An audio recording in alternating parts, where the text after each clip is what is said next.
ఖమ్మం జిల్లాలో కిడ్నాప్ చేసిన నలుగురిని కొద్దిసేపటి క్రితం వదిలిపెట్టారు. పూర్తి వివరాలు మా ప్రతినిధి భూపాల్ అడుగుదాం. భూపాల్, నిన్న కిడ్నాప్ అయిన నలుగురిని ఏ ప్రాంతంలో వదిలిపెట్టారు? ఇప్పుడు అసలు ఎక్కడున్నారు వాళ్ళు?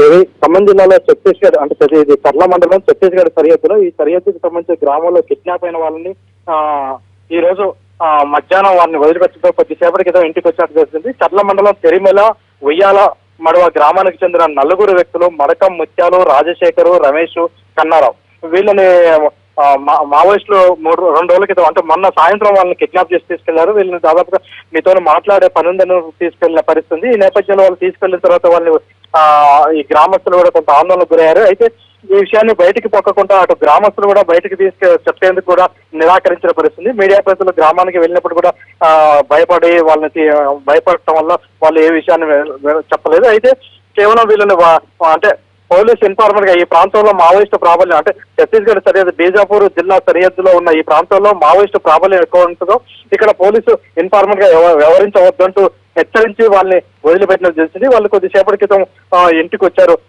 దేవి. అయితే ఇదే రోజు నాడు ఛత్తీస్గఢ్ రాష్ట్రంలోని ఈ మల్కాన్గిరి, జగదల్పూర్ ఏరియాలో కూడా ఎన్కౌంటర్ జరగడం, అక్కడ 6 మావోయిస్టులు చనిపోవడంతో ఈ ఘటన నేపథ్యంలో వీళ్ళని వదిలిపెట్టరా అనే కొంత ఆందోళన ఉంది.